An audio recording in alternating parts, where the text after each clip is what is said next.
RBI ने bank lockers को लेकर दिया क्या बड़ा आदेश? जोमेटो ने बंद की कौन सी ये सर्विस? सोने पर इंपोर्ट ड्यूटी को लेकर क्या है प्लानिंग? जानेंगे हम आज मनी टाइम में। नमस्कार, मैं हूं अभिषेक, स्वागत है मनी 9 पर। आप देख रहे हैं पर्सनल फाइनेंस का prime time show money time.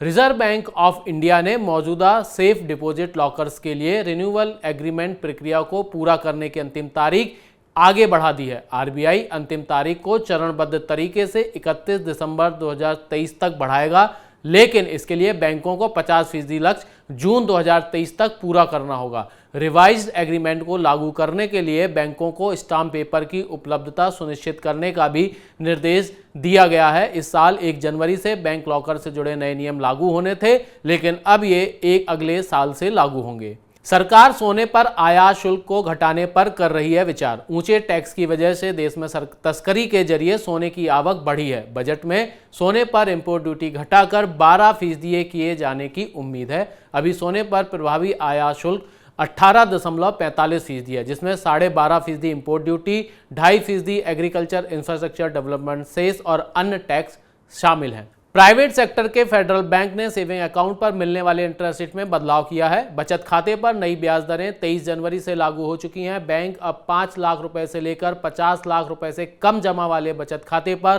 3.20% ब्याज देगा। वहीं 5 लाख रुपए से कम जमा वाले बचत खाते पर 3.15% ब्याज मिलेगा।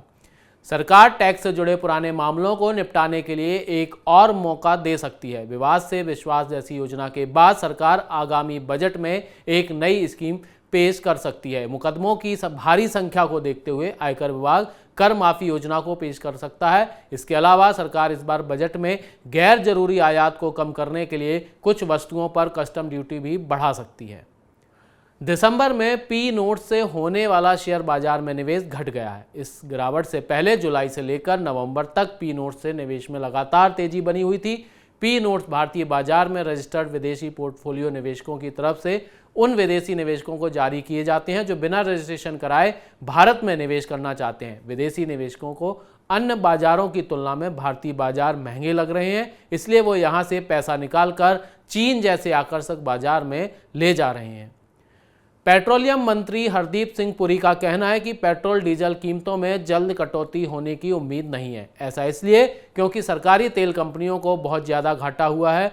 आईओसीएल, बीपीसीएल और एचपीसीएल ने पिछले 15 महीनों से पेट्रोल डीजल की कीमतों में लागत के अनुरूप बदलाव नहीं किया है। लागत के अनुरूप कीमतें नहीं बढ़ने से इन कंपनियों को चालू वित्त वर्ष की पहली छमाही में 21,201 करोड़ रुपए का घाटा हुआ था। इस घाटे को पूरा करने के लिए अंतर्राष्ट्रीय स्तर पर कच्चे तेल की कीमतों में कमी आने के बाद भी कंपनियों ने ईंधन की कीमतों में कोई कटौती नहीं की है।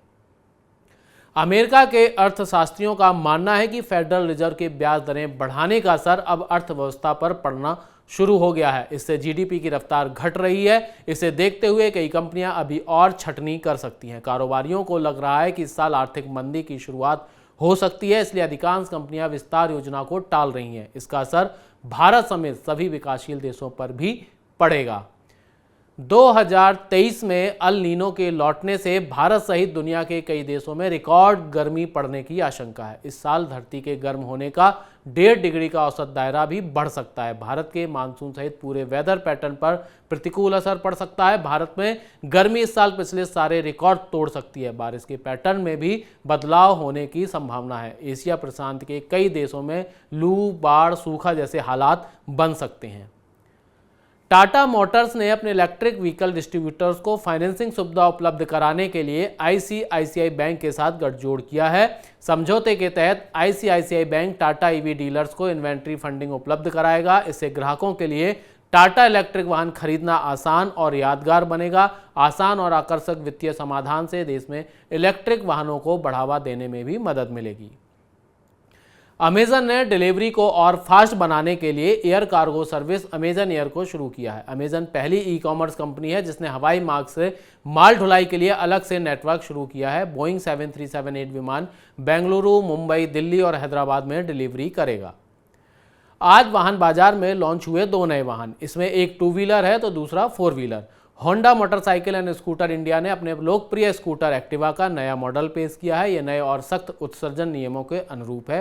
इसकी कीमत 74,536 रुपये से लेकर 80,537 रुपये के बीच है।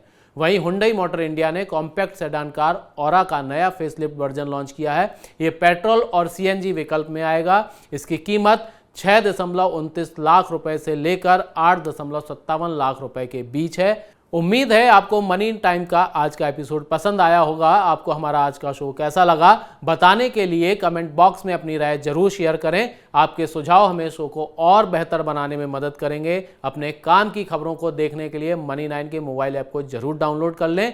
नई खबरों के साथ अब होगी आपसे कल मुलाकात। तब तक आप देखते रहिए मनी 9 के अन्य प्रोग्राम। नमस्कार, गुड नाइट।